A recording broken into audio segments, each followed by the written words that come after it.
I'm so excited that we have Innovate Digital Solutions as a sponsor of heCast this season. Innovate Digital Solutions provides anything that an office might need: hardware, software, IT, copy machines, things like that. They make an office run more smooth, and they're really good at it.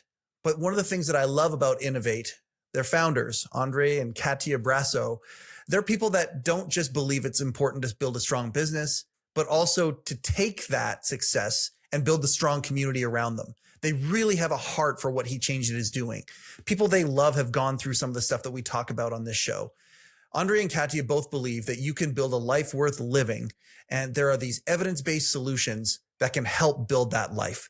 We're so excited to be in partnership with Innovate Digital Solutions, and heChangedIt is better for it, and we hope you will be too. Go to innovate.ca and check them out.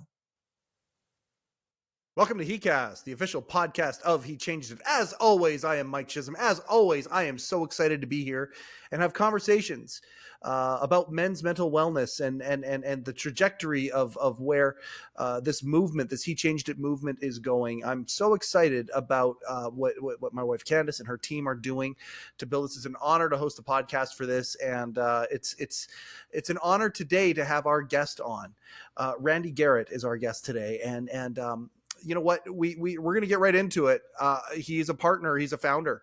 He's a founder for heChangedIt. He's come on board here, and it's in the name and the mission of bringing heChangedIt to the next level. And it's really, really exciting. It's what some would call a watershed moment, having Randy be part of this. And we're going to get into that a little bit today for sure.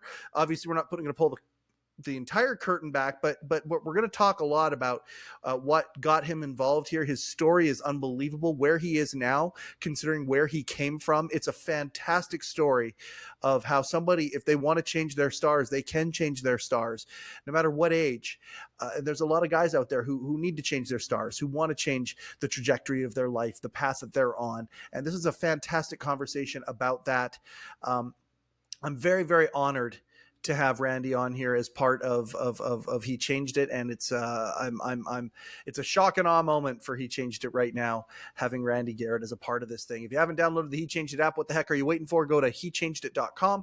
You can check everything out. But in the meantime, these episodes here are meant to encourage, create introspection, and help guys get on the path, maybe not so where they're going right now, but where the path that they want to be. And that's what these episodes are all about. And our guest today is a shining example of a guy who has been trying to do just that through his existence here. And it's an honor today to present this episode with Randy Garrett.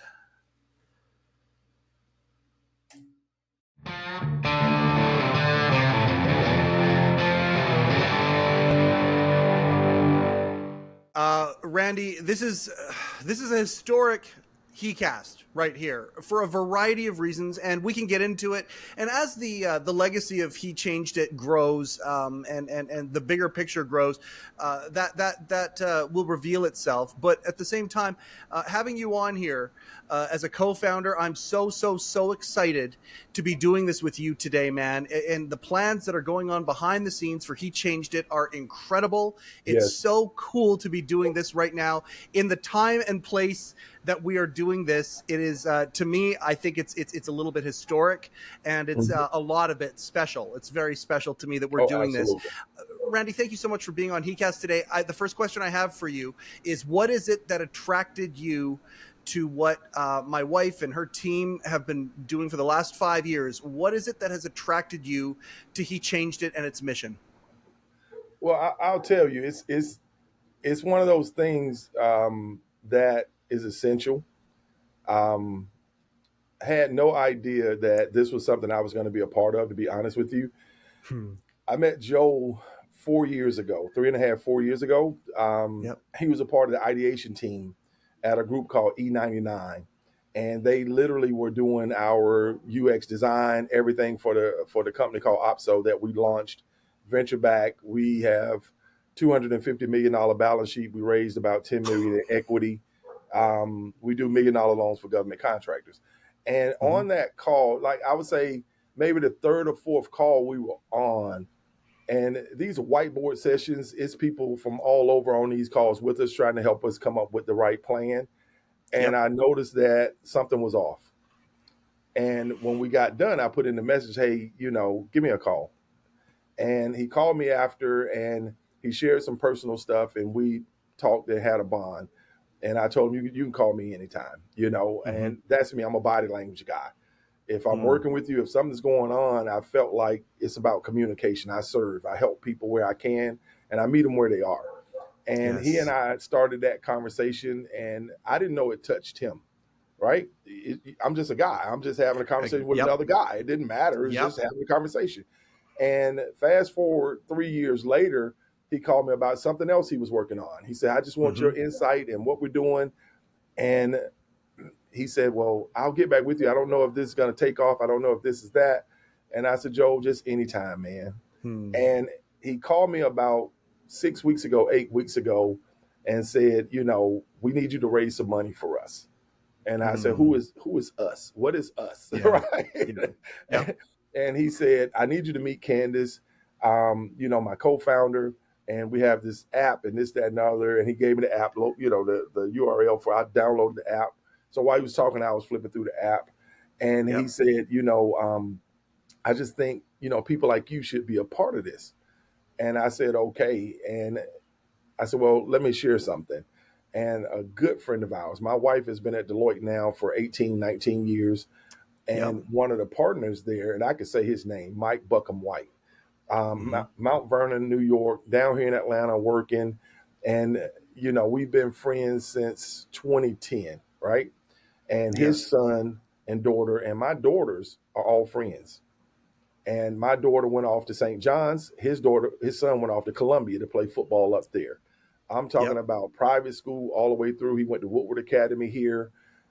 Brilliant kid, man. Looks great. I'm talking about 6'5", tight end. The whole world is your oyster, right? This kid was probably 4% body fat. And the first year was a struggle. And he was talking with my daughter over at St. John. She's legal studies, studying to be a lawyer. And he just said, keeping up with sports and the academics is a tough struggle, this, that, and the other. He wasn't talking to the family. And his sophomore year, which was last year, not much long, I want to say about 14 months now, he jumped out the window at St. John's, man. Did not tell anyone. No one knew what was going on. We got a call from my daughter about 10 o'clock at night, and she was uncontrollable. I thought something had happened to her on campus the way this all sounded. And by the time she calmed down and explained it, we were shattered because we knew Mike and Tia were going to be, this is terrible, right?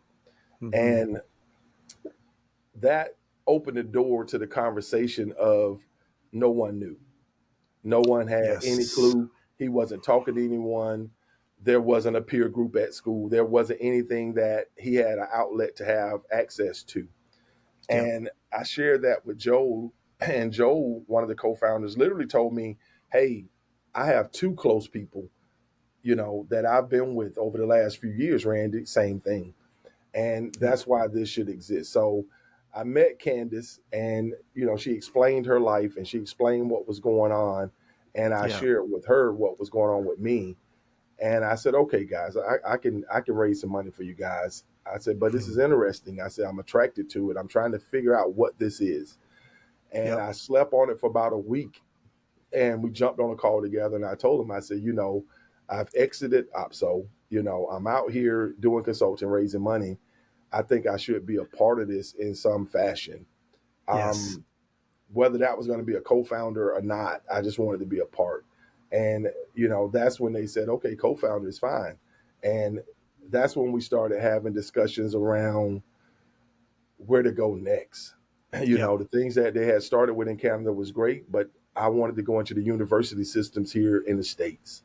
I wanted to go and, and create the avenue for these kids to have, the outlets that they need in very vulnerable times, and then once we started talking about She Changed It, and the doors really opened, and the conversations really sparked about what is truly needed. And to be honest, I hadn't looked at the deck. I just liked the two people, right? And I hadn't looked at the numbers. So before even looking at the deck, I started doing my own research, my own due diligence on what, I need to be up on if I'm going to be involved in this. And it Yeah, was let's look at the literally, problem. Yeah. it Yep. was insane. 1.25 million people attempted suicide in the United States. Yep. 50,000 literally succeeded last year. And I woke my wife up. I was doing this in the middle of the night. I woke her up and I said, what if 50,000 people in a small town in America all died? Exactly. It would be outrage. But since it's 300 and something million people here, these are just numbers that are happening and nobody's paying attention. And this is not accidental death due to overdose and addiction and all of the other problems that also go with mental health. It's just insane that we spend $280 billion on mental health in America and getting it wrong. Yep. We have 47% of the people with mental health problems in America can't afford it. Yep. So after I started really doing my work and research, I reached back out and I said, okay, let's do another call, guys. Let's talk about this. And it was like, Randy, some of that's in the deck. And I was like, I don't care about the deck. I did my own research. I need to know for myself. Because it's a fire in your belly now at this point. Yeah. People put numbers together to sell things, man. So I needed to know what I was dealing with, and that's when Candace explained to me, hey, I had a granddaughter with cancer, and I looked at the situation, and I looked at how it affected my husband, and I looked at he wasn't getting the help or attention that I was getting because everybody was concerned about me, and I'm very thankful. Because I have gifts. Communication is one of my gifts. The other gift is being able to compartmentalize pain. Okay. I was given up at birth. I was homeless at 15. I was awarded the state of Georgia. I was an emancipated minor. So oh my gosh. I could have led a life that was completely different, destructive, everything that you would ever want to imagine. Well, hold on one second. Let's take what you just said and also add in, by the way, also add in your skin color. Now let's put all of those little point form things that you just did to describe your youth, and let's throw it in against the numbers. Let's throw it in against the numbers as to where you should have been from a numbers standpoint. And that is astounding to me. You just saying that, knowing where you are right now, and I'm very, very, very interested in the in between. This is favor, grace, and mercy. But by the grace of God, I am. You understand? And I will tell you, I was adopted by Ruby and James Garrett. They were a great aunt and a great uncle, older people. Wow. December 23rd, 1979, Dad went. I was 9 years old. And November 11th, the next year, 1980, Mom went. And at that point, we went into the foster care system. And it was really, if you think about how insane it is sometimes that the person I am today, how it became, my foster mother, she's gone now. Her name was Henrietta Mack. She did not like us because of our color. You were just talking about our color. So I'm tan right now. So I'm actually your color without this tan. And my brother and I were there, and we were in an all-black community. So we already faced racism from black people and white people because we were different, right? We didn't look like anyone else. We were those different kids. But this lady particularly did not like us because she was a darker hue and people had treated her some kind of way. And she felt like things were easier for us. So she took it out on us. But she didn't like us. So she sent us to church. God has a sense of humor. So now my brother, who was 12 at the time, 13, he would walk past the church, go to the park, do whatever. I was 10. So I would walk in those doors and I'm talking Monday, Wednesday, Friday, Saturday was choir practice and Sunday. So I had safety. I learned how to discern my Bible. I learned integrity. I learned morals. I learned just how to pray. All of these things I needed, I got. And for the next, 4.5 years, that was my life. And really, really interesting. The turning points for me as a young man, I was angry too. So, of course, the anger, the resentment, all of the other things. It was really weird. I had a godmom. She turns 90 tomorrow. I'm going over to Augusta to her birthday tomorrow. And I was 21. And she set me down. She said, Henrietta's sick. She's really sick. You need to go see her at the hospital. And I said, I'm not going to see that lady. She treated me bad, abuse, and put me out and all the other things. And she said, no, you need to go see her. And I'm telling you, you need to go see her. Listen to me. I went to the hospital and I saw this frail lady now who told me that I would be dead by the time I was 21 when she threw me out. And at 21, I was sitting there witnessing her exit. And it just washed over me that I can't be mad. Whatever's going to happen in a person's life, karma, whatever you want to call it, it's going to happen. What do you think inspired that at that moment? What inspired that thought to come over you? Because that's a crucial thought at a crucial time. Seeing the pain that she was in, she had not really spoke in 2 or 3 days. Her mother was there, her sisters was there. This is not a huge private room. When I walked in, the lady sat up, and she said, "I'm sorry." And I was trying to process it, right? And she was trying to, because we had a house. She came into our house. I got put out of my mother's house. Yep. And they stayed. You understand?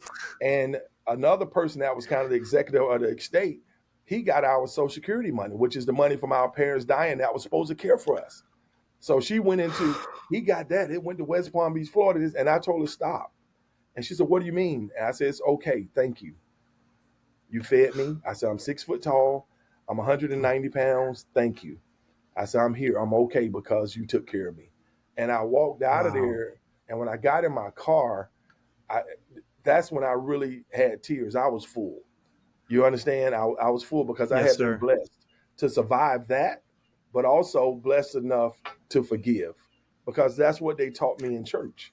It wasn't about. So it was empathy and forgiveness were the two things that were the driving force at that moment. That was it. And those are decisions. Those are decisions that could be made. Like a lot of us guys, we get to these moments, these crucial moments, and there is a decision in front of us. And whether we know it or we don't, the decision of our attitude, of our heart, and what we do at that moment can really set the tone for the pathway where we continue to move. And it feels like this is one of those moments in your life. Well, so polar opposites. My brother now, I'm 54. He'll be 58 in October. And if he talks about those people right now, I mean, we had this conversation he's in Dallas. We were in Dallas probably 3 months ago. And another one of the relatives finally passed away. And he was he's vitriol. He's so angry with those people.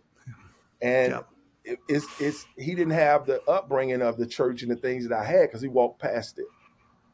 Yeah. And it's pretty amazing that drugs, alcohol, the things that he self-medicated with for years. He's clean now.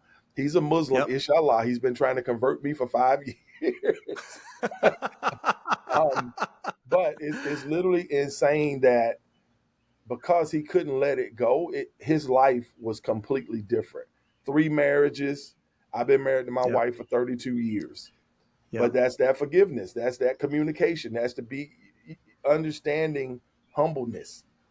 Yes. I didn't have to be the person that's sitting here. I didn't have to be the person that everybody looks up to or listens to. It could have been completely different, but I think my disposition in life and how I carry myself, regardless of where I live or who I am, you can't ever forget or unthink or teach yourself a different path for what has happened to you. So like in Miami, the security people in the office downstairs thought I was crazy. We had this penthouse office, and I would have duffel bags with toiletries in it, T-shirts, towels, and I would take it out to the homeless people. And they would be like, man, be careful. And I'm like, those are my people. You understand? But by the grace of God, I'm not laying on one of those benches next to them. My sanity stayed intact. When whatever happened to them, they couldn't process it. Yeah. So I think for me, the biggest blessings in my life is that I found Christ early, and I accepted the principles, and I tried to live the best I could by them. I'm a man. I fall short every day, I have to ask for forgiveness every day. But Yeah. those principles have always taught me to treat people how I want to be treated. And it's been an amazing run. The person that gave me a $250 million balance sheet, his name is Andrew Hollowell from Yeah. Arcadia Funds. It was funny. We were in Boston for the first trip, and he said, Mr. Optimism, you think all of this is going to work out. You think this and think that. And he said, you must be a God guy. And I said, wow, you must be an atheist. And he said, oh, absolutely. Yeah. So we were sitting in a conference room, and he said to me, my baby brother, he said, you met my older brother when he walked out of here. He said, well, my baby brother lived for 7 years with cancer, and he died. And how could a God let that happen? Yeah. And I said, wow. I said, he had 7 years. I said, some people die in the womb. I said, so what did you take away from that? God punished him. And I said to him, he's in a better place now. Look at the 64 years you've had the trouble and toil over this. You've been carrying this with you your whole life. And I said, the amazing thing about God is he loves you even if you're atheist. Don't worry about it. Just being honest. And he and I had a conversation. I told him the story I'm telling you. And this man, he's in tears.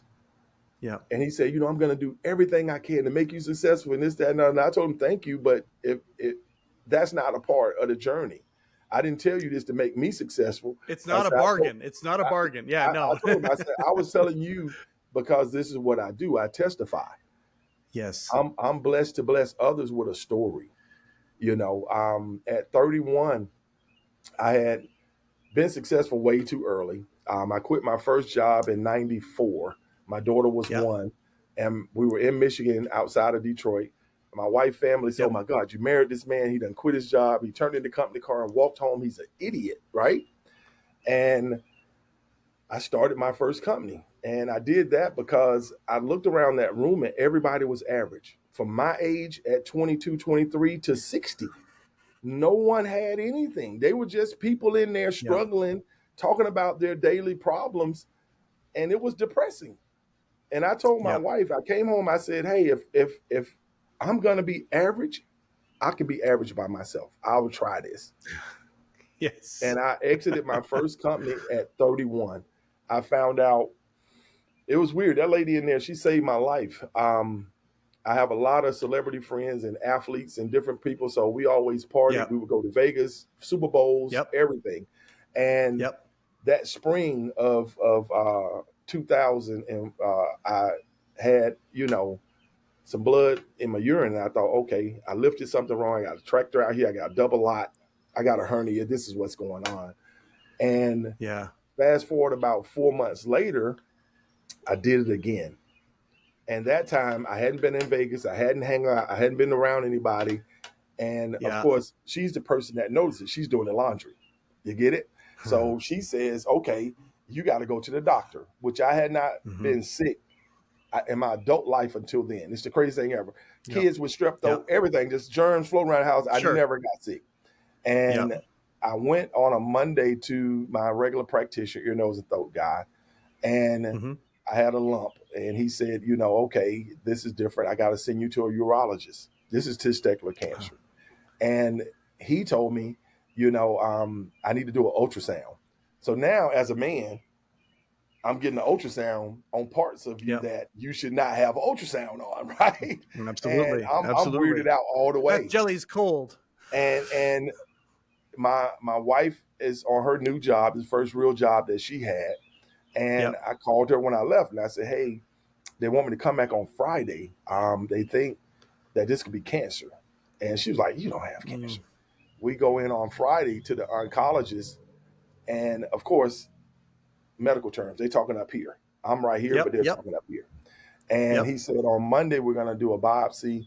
And if there's anything wrong, we take it out. You're young, you're strong, you're healthy. Don't worry about it.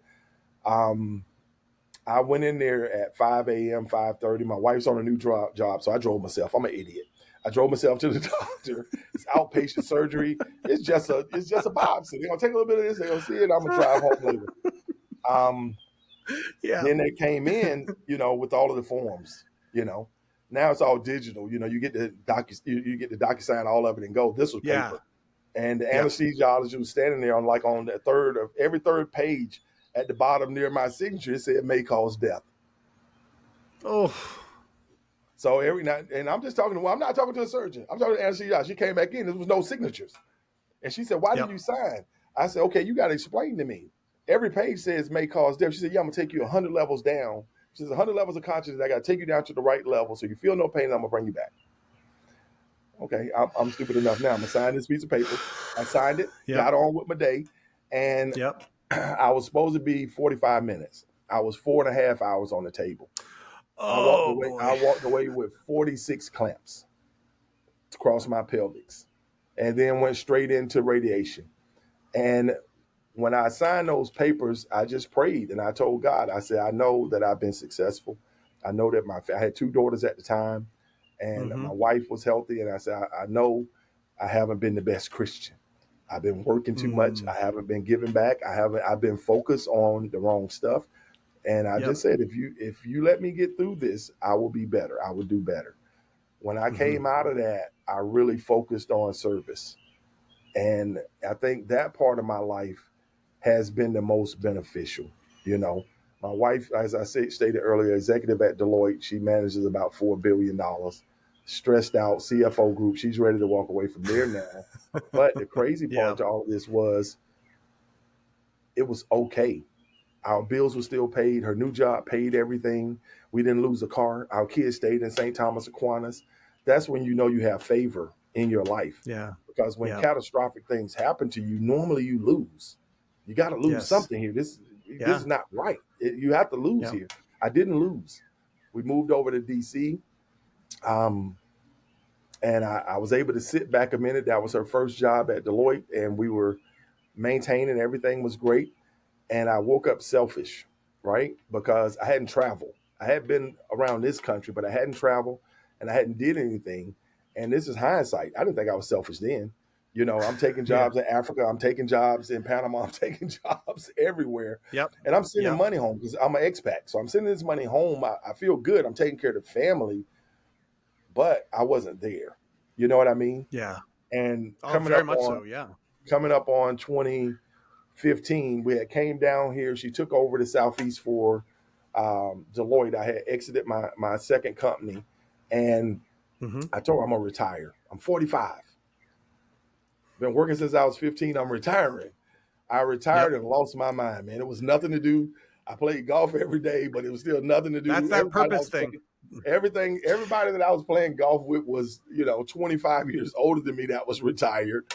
And I had a neighbor who came. Well, first off, she called me because an international student needed somewhere to live with AFS. Her name is Lindo Marabas. We adopted her. She's in Soweto in South Africa. And she said she was coming to Atlanta. The family that she was coming to live with got a job in Silicon Valley. They're gone. And literally she has nowhere to go.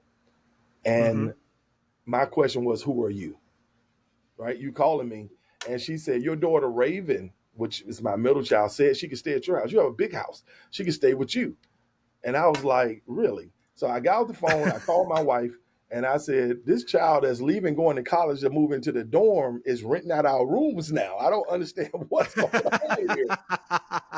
And I called Wendy back and I told her no. I said, listen, we don't know what you're talking about, this, that, and the other. And I prayed about it that night and I went to sleep. And I woke up the next morning. I told my wife, I said, we have 2 acres.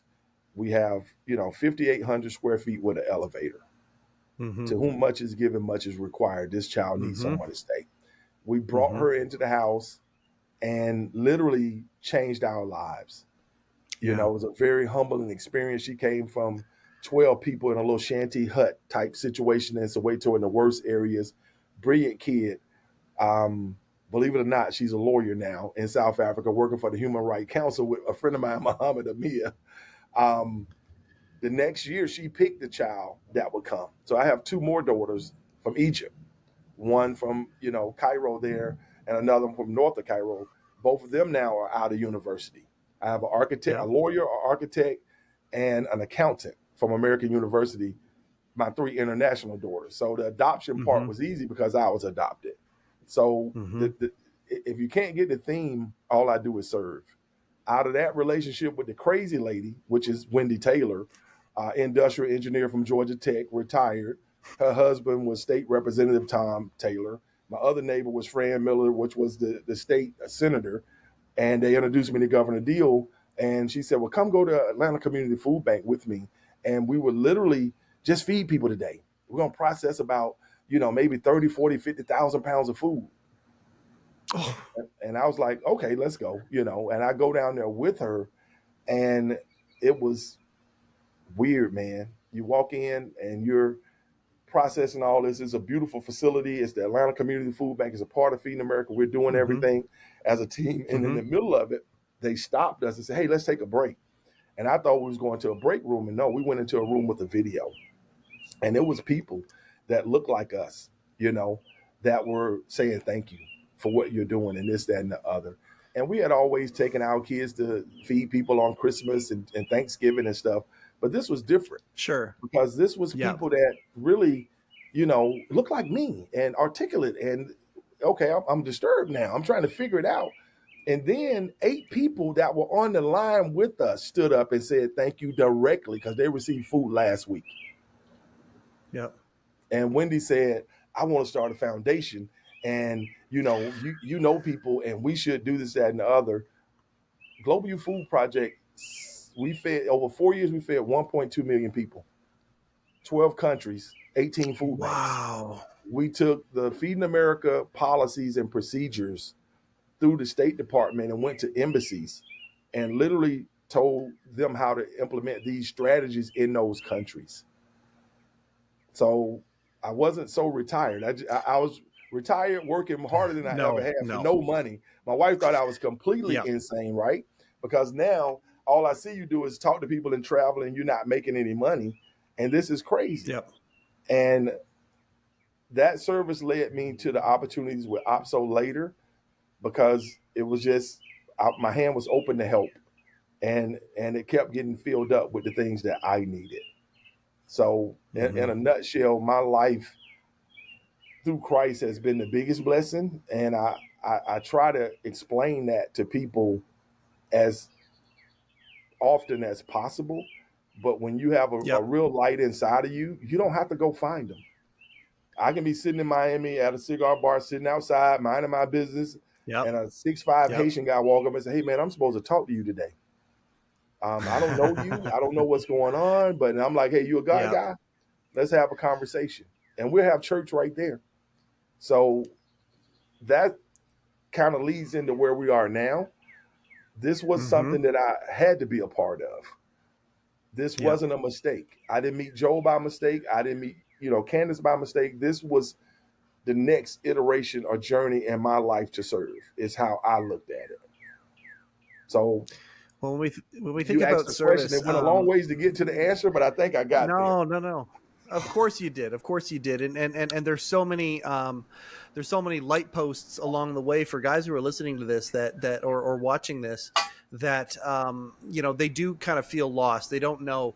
I shot a video yesterday at the time of this recording, were the day after Men's Mental Health Day.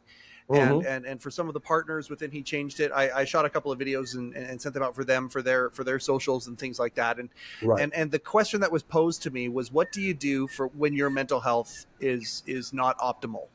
Like me personally, what do I do? And so I meditated on it and I thought about it. And one of the number one things that I put into that video was if I'm not feeling very well, I think about the people in my life, in my circle, whether they're directly or tangentially in my circle, whatever it is, who are some people right now that are either worse off than I am or going through something that's also going through something. If I'm feeling off and I one of the the little life hacks that's in our biology, our spirituality, in who we are, is if we go and help somebody else, we feel better.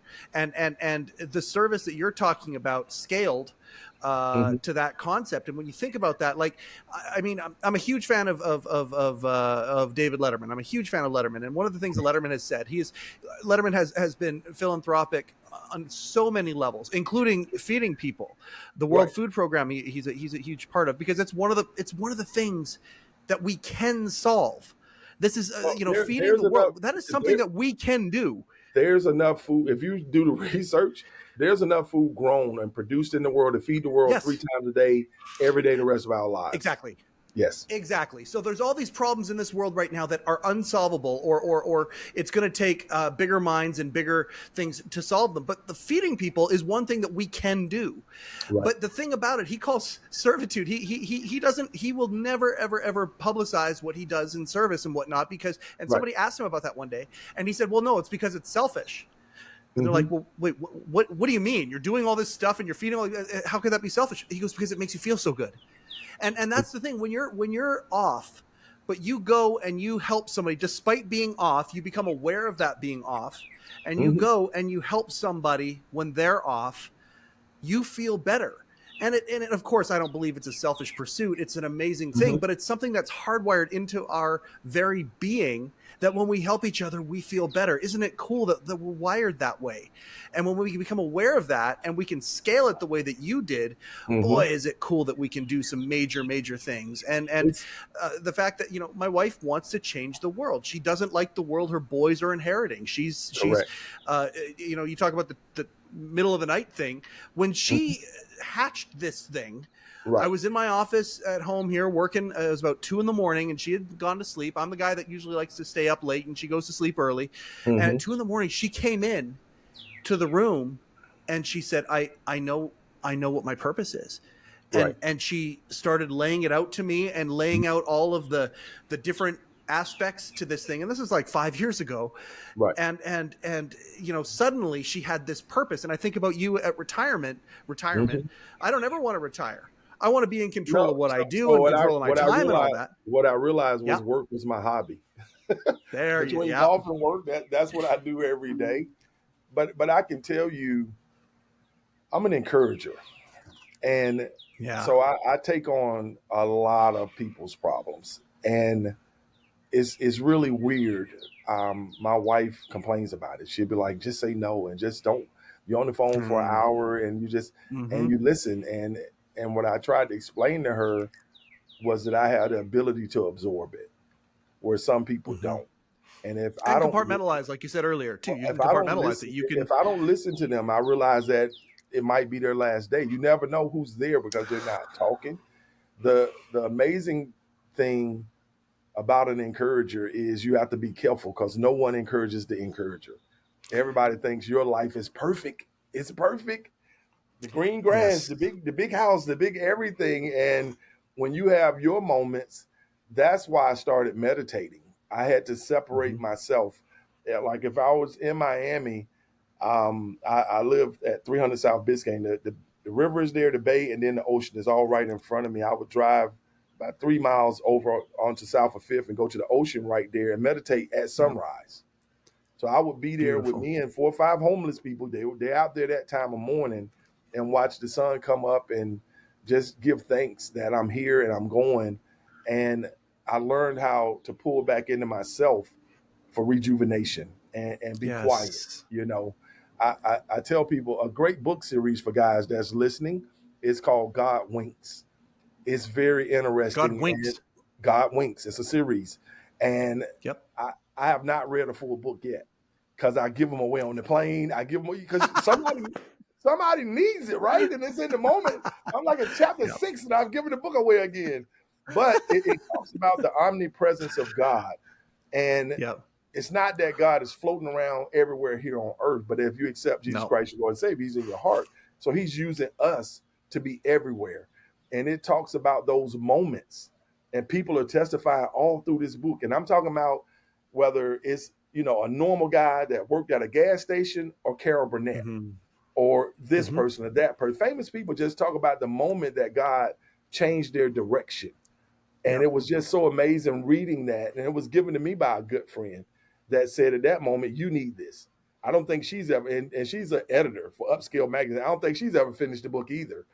But what's amazing is if you can take time to reflect on all the good things.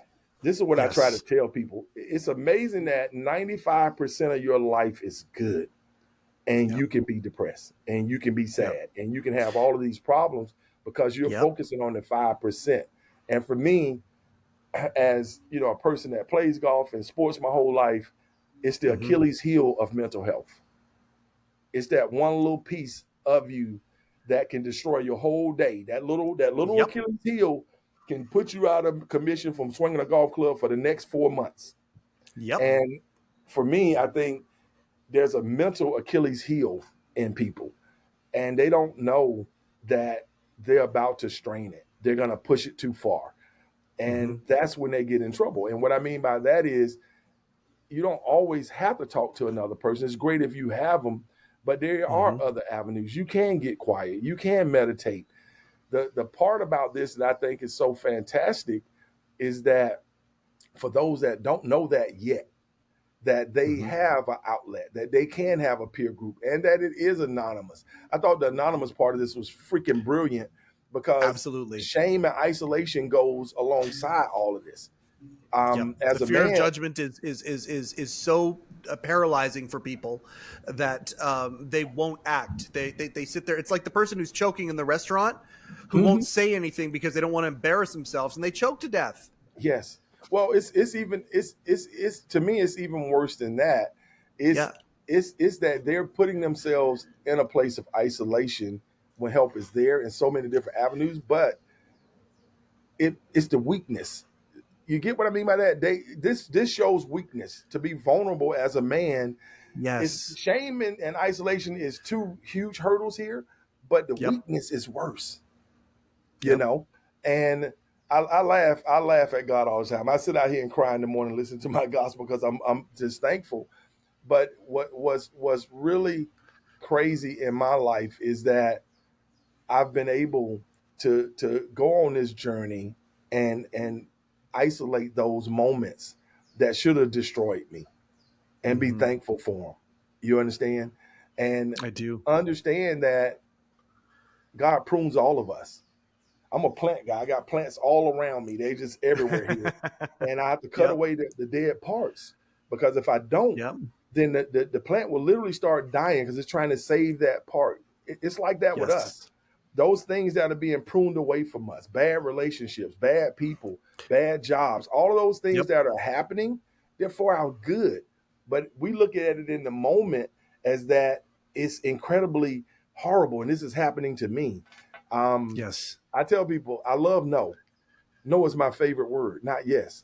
Because no just means that a better yes is coming. You're not supposed to be with me. Thank you for not wasting my time. Thank you for not wasting your time.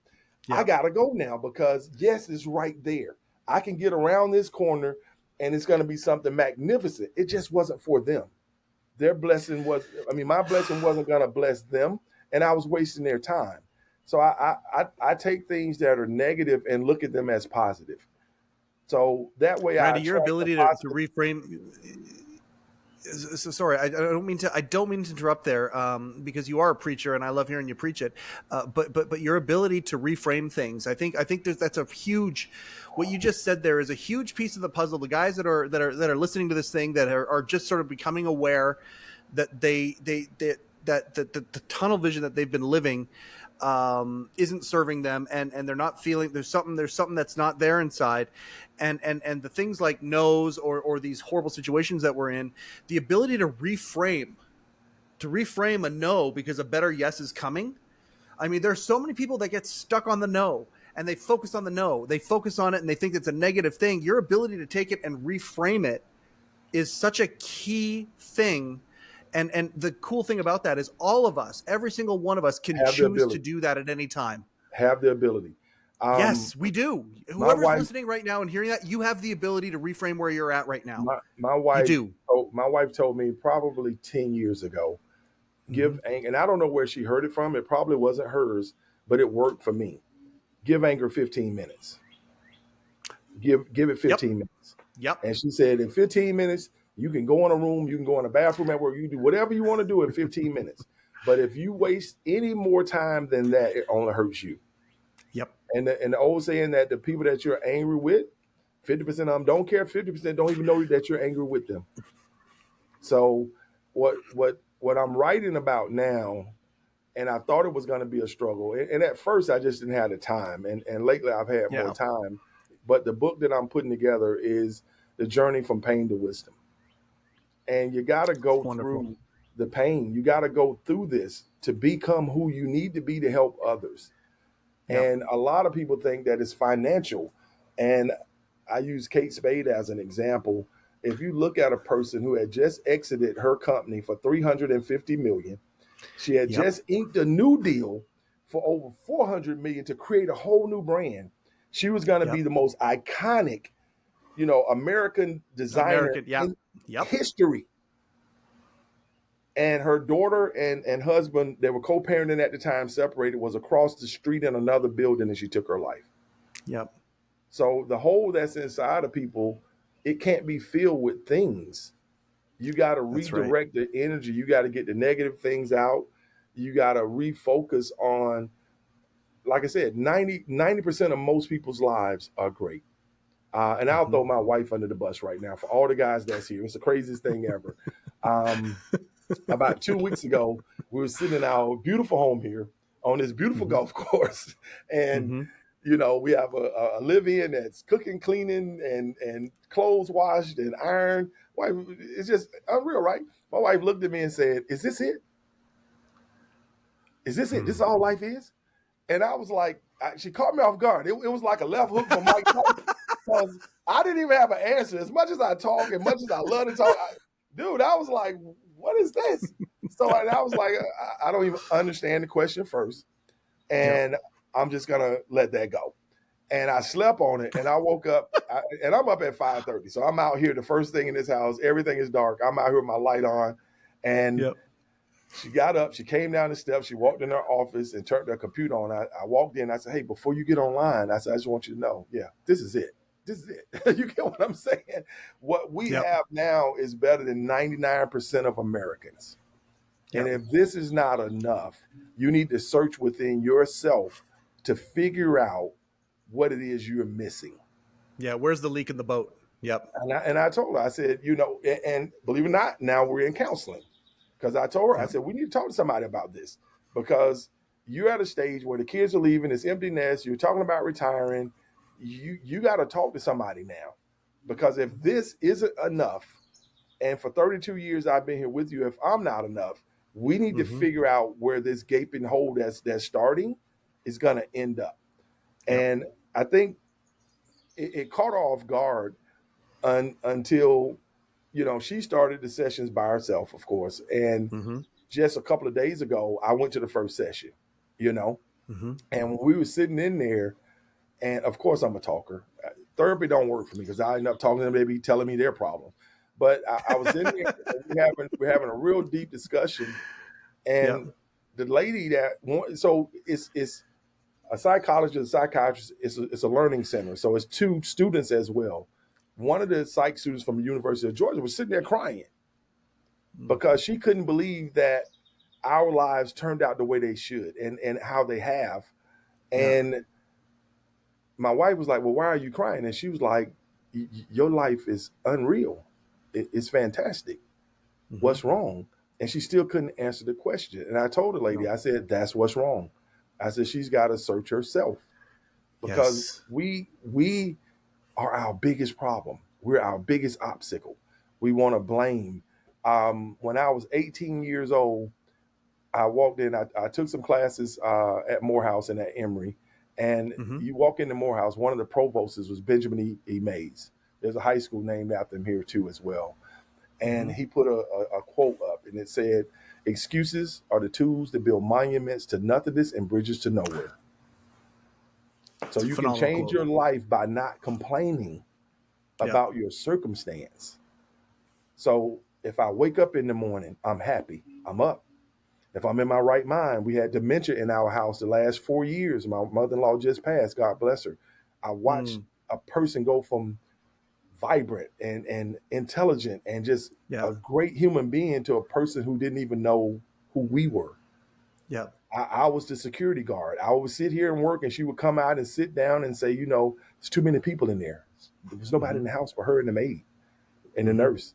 And my wife up front, her daughter was that lady who runs the facility. And I watched, you know, these things happen. And it makes me so thankful to know that I'm in my right mind today. Yeah. I'm healthy today. And if we can focus on the little things like that and start like a snowball effect of positive thinking of what's going on. I don't like my job, but I got a paycheck. Yeah. Some people are unemployed. I might not like what's for dinner, but I got food. Yep. I don't like my house, but I got shelter. Yep. We have what we need in most instances, and we're not appreciative of what we have until it's gone. The negativity will take everything you have.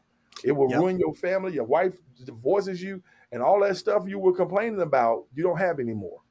No, now you're in a one-bedroom apartment, struggling, trying to figure out why am I at a gas station working.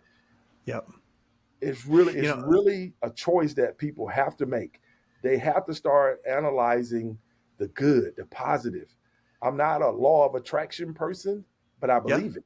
You know, that's very interesting. That's my whole life. I have been practicing it my whole life and not knowing it. You understand? Staying positive. Yes, 100%. Yep. I identify with that more than you'll know until you and I connect more. I understand that more than anything. When that book The Secret came out, I had literally, and I'm not exaggerating this, I had a dozen people at different times walking up to me and going, "Hey, you got to read this book. This is what you do." Or it was even before it was a book. It was a DVD that people were passing around, or Correct. a CD It was a DVD that people were passing around, and people were handing, "You got to watch this. This is what you do." And I'm like, "What the heck are you talking about?" But I can't let something go by. The quote that you just said, and then also your wife's philosophy on anger. One of my favorite personal development books in the world is a book called 177 Mental Toughness Secrets of the World Class. And it's a guy by the name of Steve Seibold. He did kind of what Carnegie did back in the day, where he pulled all of these world class people from different genres, and he basically took 177 commonalities of them, and the whole book is like, each chapter is like 3 pages. The middle class or the average do this, champions do this, and my favorite one, the one that I've kind of made a practical or logical motto for my life is the average focus on the problem, champions focus on the solution. Correct. And everything you're talking about with the anger thing. Okay, the anger, the problem, here it is. All right, we see it. We know it's there. We give it its, we don't bury it. We don't hide it. We don't do what so many guys do and put it down inside of us only for it to explode. It's not just bury to hide it. Ignore it. That's the or worst ignore thing. it. Great. Thank you. They Ignore it. And then it grows. That's right. So we give it its due. Yes. We become aware. Then we go, okay, you're here. I get it. Now, instead of ruminating or laminating or any of that stuff, or making it a victim mentality and burying our life around it, we focus on the solution instead. So we don't focus on that. We know it's there. We give it its due, but then we go and focus on the solution. The guy who's working at the gas station, Jim Rohn said, you can feed your family during the day and work on your fortune at night. Anybody can go and do that. And when you are, I've been that guy. I was at Costco wholesale. I mean, for a long time before. I didn't come from money either. And I started my financial business on the side, evenings and weekends, and started building it because I wanted to have control of my time.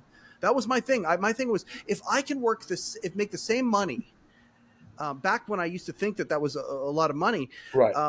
If I can make the same money, but have control of my time, man, I'm a rich man.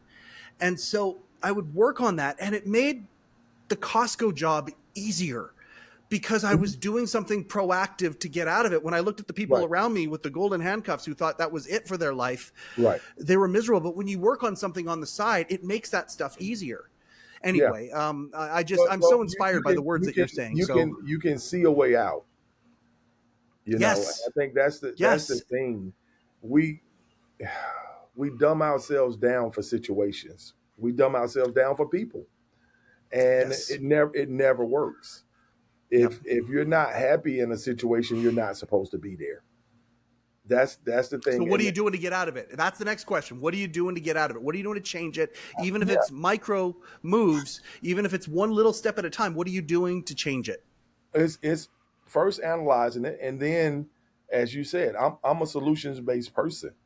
Yeah, You had, like, when I went to Trinidad, it wasn't by choice. The country was going to hell. Everybody was yep, foreclosing. All of these jobs were being lost. The work was going everywhere. And, you read the State Department website, it says, don't go. Dangerous place, and this, that, and the other. And I got on a plane and left. yep. And, my, I lived, my complete salary from New York went to my family, took care of my family. And I Mm-hmm. lived on about 4,000 a month of expense, US, Mm-hmm. which was Mm-hmm. then converted into 6.32 in the TTs. Okay. So now I got a maid, I got a cook, I got everything. I'm sitting, up on Google Park on the mountain, overlooking Carnage, Tobago, and the Peruvian mountains, while everybody Wow. else is losing everything. I took a choice when I went to Kenya to work over there. I wasn't in Nairobi in some plush office. I was in Mombasa. It was 100 Mm. degrees when you woke up in the morning. This is the port town for all five East African countries. Yeah. And a lot of people said, well, why were you there? I was like, because Tanzania was 130 kilometers that way, and then I could go to Uganda, and I was in a place where I could explore and see things that other people couldn't see, couldn't do. And it was just knowing that if it was my day, I Yeah. was going to go anyway. Why would I be afraid that something's going to happen because I'm somewhere else with somebody that looks different? The other Yeah. side is I look like a product of the world. If I'm sitting down, if I was in the Middle East, they'll think I'm Arabic. Until I open my mouth, you don't know what I am. It's really crazy. Literally, I fit everywhere. It's somebody that Yeah. looks like me everywhere. That's just how much, as the Europeans migrated over the world, people started looking like me. And Randy, with you though, I feel like part of it's attitude as well. Like, I mean, your attitude when you're on, and we all have our stuff that we go through, but yeah, I'm saying when you've compartmentalized that stuff and you are being the best you're being the shiniest light that you are. mm-hmm. Of course, people are going to relate to you. It's going to be something outside of just the physical. There's something It there. is. You're that magnet. Well, so for me, it's the Holy Spirit. That's what's inside of me. If you're attracted to me, it has nothing to do with me. And it's funny you say you're a pastor or preaching or whatever. The crazy part is I'm a board member of 4 churches that I'm not a member of. That's the craziest thing you ever hear. Wow. I have 9 pastors that I counsel. And it's not so much about spiritual counsel, it's business. It's the things that they need when they need it. And you meet them on the golf course, or you meet them here, you meet them there. And that God wink moment happens to me all the time. I got to Trinidad. I was at the Red House, which is the Parliament building, at my office. Mm-hmm. And I'm the new guy, right? The first one that even looks remotely brown. And because there's a lot of Europeans, a lot of guys from London there working, a lot of guys from South Africa. And here I am sitting at the table telling everybody we were working. I was at Utica, the urban development of Trinidad and Tobago. It was $300 million worth of projects going everywhere. Trinidad's a different island. We buy 80% of their natural oil and gas. So Petrotrim, Baker Hughes, BP, everybody's there, offshore, onshore. And I'm sitting there telling them, what I seen from, looking at the spreadsheets, looking at everything here. There's money being lost here. This company from Singapore is doing this. This company, and I've been there a few hours. I just dug into what I do. And, a guy noticed me. His name was Andrew Lawrence. And about 2 days in, he said, hey, let's go to lunch. And I guess he was testing me because we go to an area called Laventille. Laventille is like the slum. It is like the worst. Now, it's the most beautiful property. It's overlooking the ocean. It's right out of the Port of Spain. We go up there on the hill.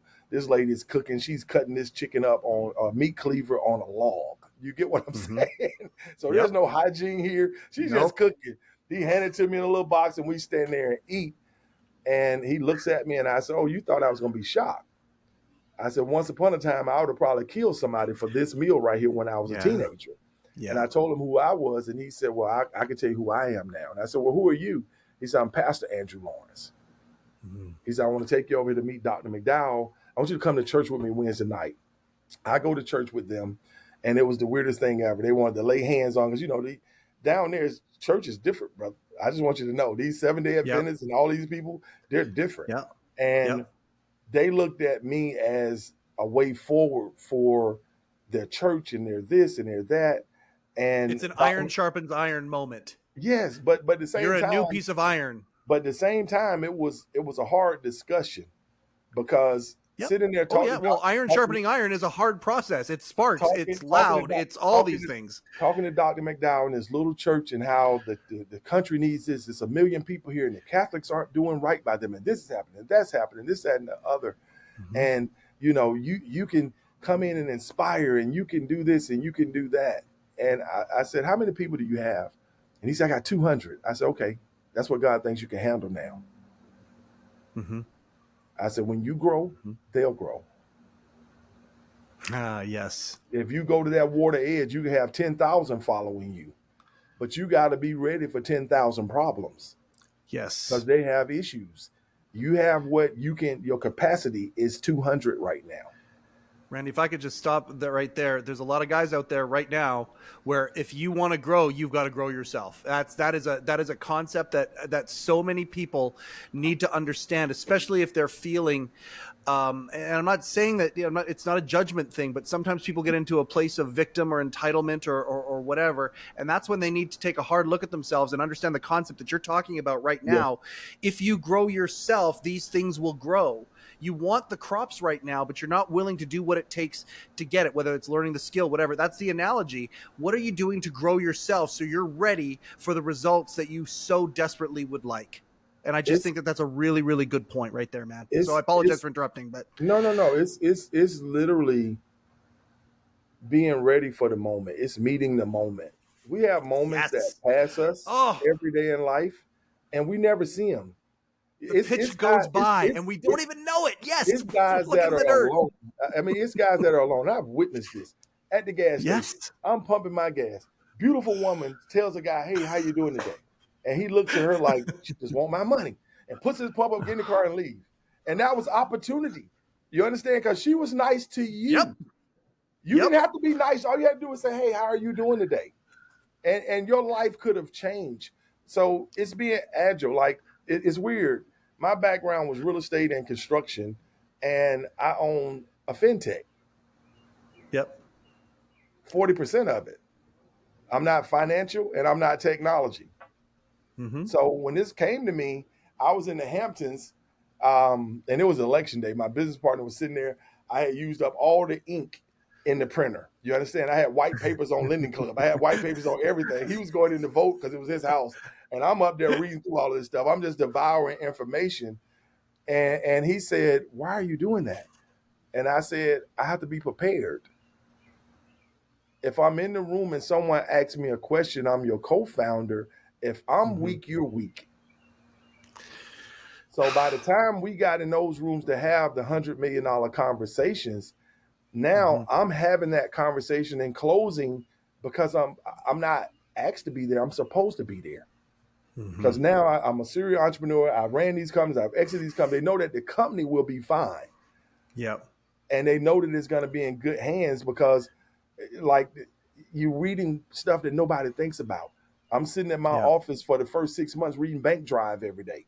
It's just a site that's telling you everything that's going on in banks. You're a finance guy. You get it. So when there's a merger, when there's an acquisition, when everything's happening, I know where it's the trade publication for the financial world. Correct. I think that people need to understand that they have to prepare themselves for where they're going to go. And they have to stay open and willing to see goodness in things that you don't think are good. And be willing to be stretched and get out of your comfort zone. Because guess what? Where you want to be is outside of your comfort zone. And if you get out of your comfort zone gets bigger. And it's not going to be easy. I mean, the catch is it's uncomfortable out of your comfort zone. Disappointment is doled out on ourselves every day. Nobody's disappointed in you. If you got parents, I don't have them, your parents love you. They're not disappointed because you didn't become who they thought you would become. You're their child. They love you. So we dole that disappointment out because we think that they're disappointed. And we're assuming. We're literally sitting there telling ourselves, I'm not good or I'm not that, and I should have done. And if you look at different things, like the author to Harry Potter, she wrote that. She had wrote 7 books before that. I think she got published like at 42. You get what I mean? She was a failed author to 42. And now she's the most recognizable name and face on the planet. So finding your niche and finding where you belong is the most important thing. But also keeping yourself open enough to share. So when we talk about he changed it, someone needs to know what doesn't work as a peer group. Someone needs to know what you've been trying that doesn't work. And they might be able to give you advice on what does work. Or there might be 3 or 4 different people later that read that say, oh, wait a minute. And I'm going to post now because I did this. So the peer group conversation for me is so super important for men, because that Superman complex we have. We have to be the best father. We have to be the best man. We have to be the best neighbor. We have to be and ask for help. You can't do it always as yourself, but anonymously, you can ask for help. You can tell them I'm weak. I fail at this. I fail at that, and express it. Because if you can say it, you can fix it, right? You can, if you can acknowledge it, you can fix it. You can start identifying it and taking care of it. But if you can't even say what's hurting you, and we go to excuses, we go to blame. It's racism. It's this, it's that, it's classism, and it's like, no, it's you. Michael Jackson. Can I tell you something? Please. Best song ever written. I'm starting with The Man in the Mirror. There you go. Listen, no, play that tonight. Everybody listen. Play that tonight and listen to the lyrics, and you will be like, wait a minute, because technically, you knew she was crazy when you were dating her. You married her. So don't act like 10 years later my wife is crazy. You sought out that job that was not a career, and you chose it, and you act as if it's somebody else's problem. The bulk of our friends didn't choose us. We chose them. We went out and found these people, and they're toxic. They're not good for us. All the things that we're blaming them for. When you brush your teeth, just say, hey, I'm Michael Jackson today. I'm starting with The Man in the Mirror. I'm going to change my life and acknowledge that it's me. It's nobody else. There's nobody with a black book with your name in it, scratching across your name every time you try to be successful. If it is to me, it's up to me. If we can adopt that simple premise, we can change not only our lives, but then become that messenger to let other people know.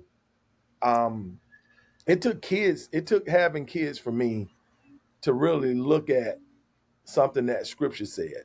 As a child, I thought as a child. As a man, I put childish things away. So some of the things that I used to do that I enjoyed in my youth, I realized I couldn't do that and take care of them. Not the way that I needed to be. So I had to take those things, and that goes back to compartmentalizing your life. I had to go back and take that and put it in a box. My wife is still waiting on me to have a midlife crisis because I didn't have a real childhood. But I explained to her that I created the life that I saw I wanted. She had moved down from Vassar. She went to Vassar College, this is school to Yale. And one of her girlfriends had, brilliant lady, Karen Booker. She had married her childhood sweetheart, did not go to college. He went off to IBM after college, had kids. She came back to Vassar 10 years later. So she was like this older lady sitting on the quads with her 2 kids at Vassar. Met my wife here in Atlanta, thought she was nice, everything I needed, and she said, my friends are coming to IBM down here and they don't have anybody. Let's help them move in this house. And me and Willie, carrying sofas and doing all of this. We get all this furniture in this big house. And I thought, wow, this was crazy. This was just way too much work. You know what I mean? And not knowing that day was changing my life, my path, where I was going. Because 3 weeks later was Thanksgiving. And they said, you got to bring him back for Thanksgiving dinner. He worked so hard. And Thanksgiving dinner, I got to meet their 3 kids. And that's Maximilian, who's an attorney now, Jocelyn, who is an Air Force pilot now, and Alex, who is internal medicine.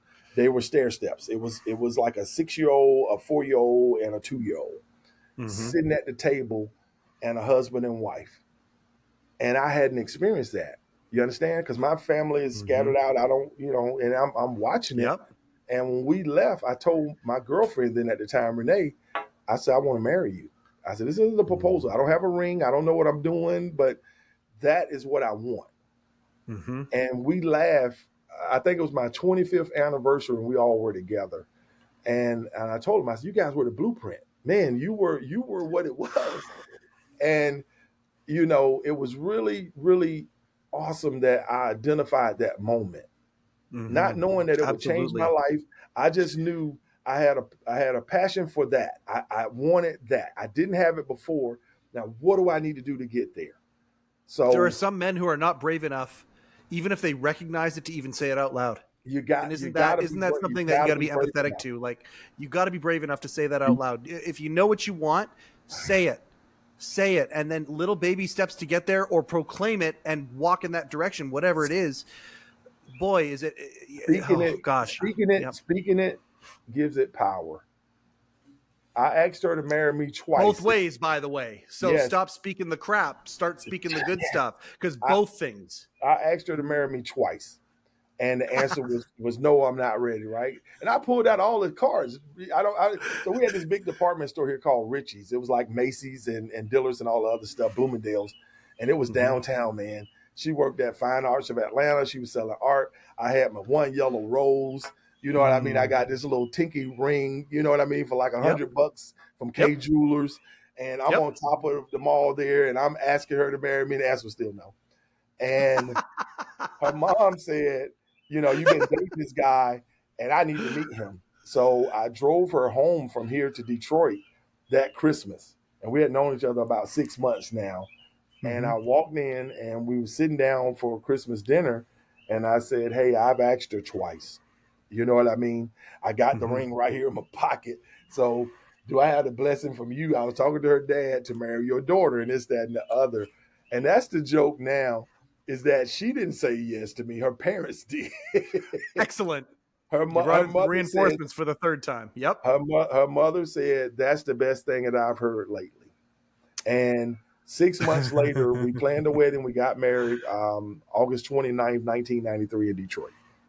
And you got to start paying attention, guys. You got to look at what's in front of you. Ignore the noise. It's always noise. Everybody thinks they know what's best for you. So when you're looking in that mirror, telling yourself, I got to start with me, you also got to make a list of what you need. You got to make a list of the things that's going to make you happy. You got to make a list of the things that's going to bring you joy. And you got to start marching toward that. Every step in your life has to go toward a place that's going to fill you. If not, you're going to stay in the place you are and be defeated. And there's nothing in this world that people can't do. When you look at, that's why I love America. Once you've lived in other countries and people say America is great and this, that, and the other, and America's the best place in the world, I would tell you that America's the best place in the world because we don't have a caste system. In most places, people are born poor. They have a 99.5% of dying poor. In America, I was laughing the other day. The lady that came up with the self-cleaning mop, the miracle mop, where you don't have to put your hands in the water no more. She was selling Joy. The movie Joy is based on her. She was selling her $200 million estate in New Jersey, right? Then I told my wife, I was like, that damn mop was amazing because we got 3 of them in the house. So if a person can take an idea based on something they don't like to do to make it better, come on, man. It's so much easier to change your life.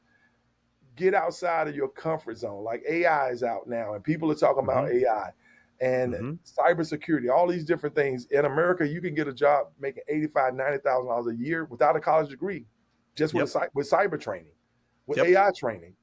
But because I'm 35 and I have this experience, it's like you got the experience, but you're still making 80 and you don't like your job.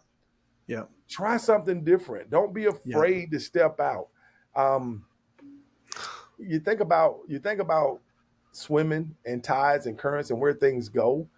Yeah. You could swim for miles with the current. Miles, because it's carrying you. Yep. And for some reason, as humans, I mean, just human beings, men, we're dumb. We like that current. We're gonna swim up against it. We're gonna almost drown and die and drink the water every 2 seconds. And it's like, this makes me a man. And it's like, no, swim in the other direction. It's going down there. And I think we just have to examine ourselves internally. We have to look at the things that's gonna please us and start working toward it. The depression, the darkness, the things that people experience every day, take a breath. You're still alive. You still have air in your lungs. You still have light in your eyes. Take a breath and process it. That's all. Process it. Why is it happening to me? Yep. And if you process it, more than likely you will find out it's happening to you because of you. And you need to make some changes. If you take time to process it, you'll find out it's actually happening for you if you decide to look at it that way. Well, and you can turn it into that. You definitely can, but it goes back, like you said, it takes fire to shape iron. To become who you're supposed to be, you got to go through something. Some people it's 4 years of college. Some people it's the military. Some people it's 3 marriages. That fourth marriage has been going for 50 years. You know, they had to figure out that wasn't what they wanted. And I admire that. They didn't stay in a bad marriage for 50 years because somebody said, hey, marriage is for life. Yeah. And both of y'all are miserable for 50 years. Is it crazy? Exactly. And the person who takes some sort of a pride is really what it might be for staying miserable.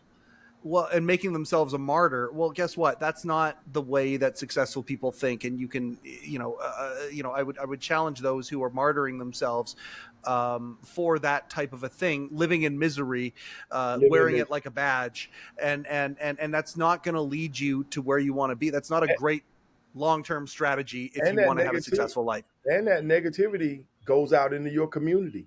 You take that bad marriage everywhere you go. You're miserable at work. You're miserable at the park. You're miserable at the club. You're miserable everywhere you go. And you can see them. Isn't it strange how negative energy changes a person's demeanor? Yep. You can tell right away. If you look at body language, you can tell right away when a person's having that kind of day.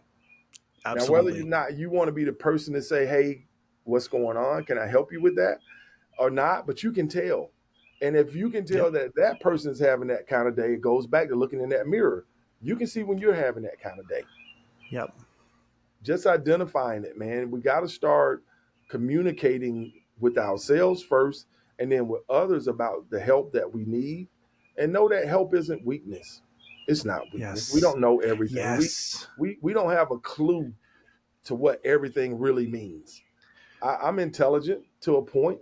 I'm smart to a point. Yeah. But I tell people I'm not the smartest person in the room. Because if I'm the smartest person in the room, I'm not learning anymore. It's time to get into a new room. It's time to get into a new room then, baby. Person in the room. Never. Yep. Because what I feel truly is what keeps me young at 54 is reinventing myself. Yes. We don't have to be what society thinks you're supposed to be or what your family thought you were supposed to be. Reinvent yourself and become who you want to be. And I think those kind of things that we talked about earlier creates that wisdom or legacy that you truly want to leave. Because what's unfortunate, most of the guys that's listening to us, what they don't understand is they're transferring that negativity to their families. It's a transferal. Now your kids are negative. Now your wife is negative. Now, and because you're leading in your house, you're leading in your community. People are looking for leaders. Yes. We're in a leaderless world right now. I hate to say that out loud, but it's pretty Yes. There's a leaderless. vacuum. There's a vacuum, and it needs to be filled. It needs to be It filled needs with to be good filled. stuff. Yes. And Yeah. and you know, we could do this forever, and Yes. we will, So because we're going to. It's a marathon, not a sprint, and we're yes, in the marathon together. We're linked arms. I I told want to I told your wife that. I was like, don't put me on a Oh, podcast. no, no, no, no, no, no. I can This is talk to great. you next week. Are you kidding me, Randy? No, we want you back every month. No, Okay. seriously, we're going to do this a lot more, and it's going to be great to help chronicle as we As we turn grow. this movement into a world changing instrument, and that's what this is. That's the goal of this whole thing, is we want to change the world. Candy said that to me at 2 a.m. that night 5 years ago. We're going to change the world with this, and I can that's the goal. Something that she might not have shared or might have shared with you.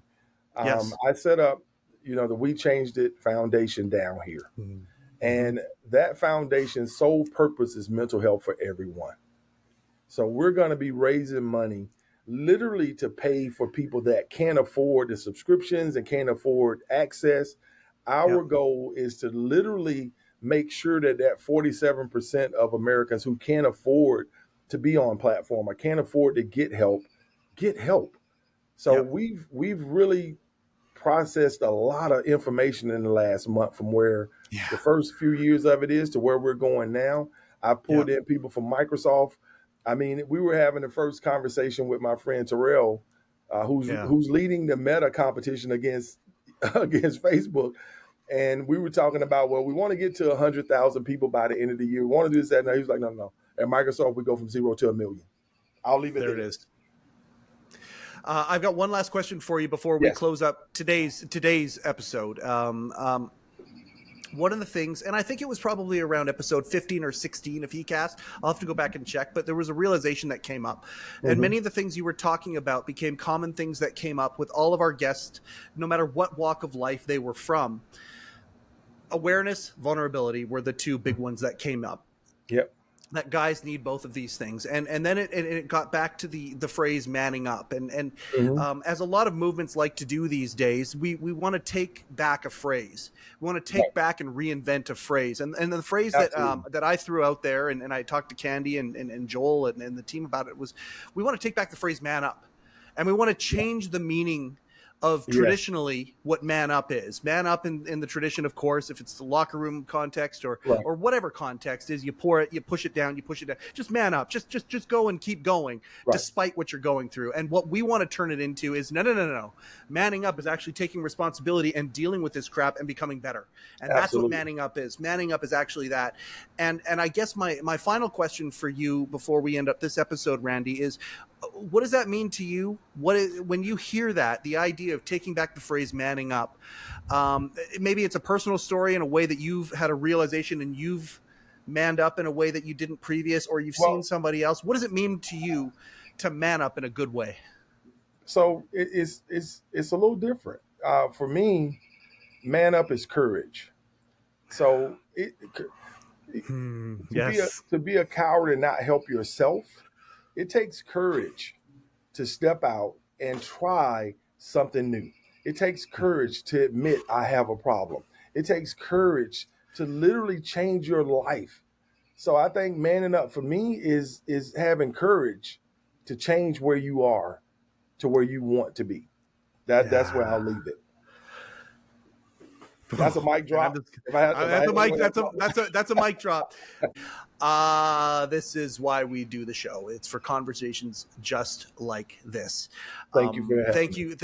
Thank you for being here, my friend. Thank you so much for your involvement.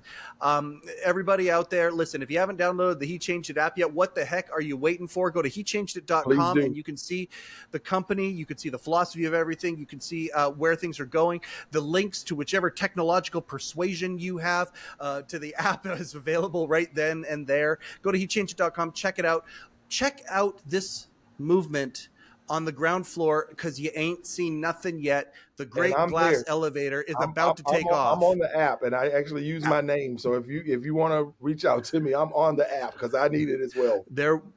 There we go. And we all do. And thank you. And again, the Great Glass Elevator is about to take off, everybody. This has been another episode of heCast, the official podcast of He Changed It. My name is Mike Chisholm. Go change something.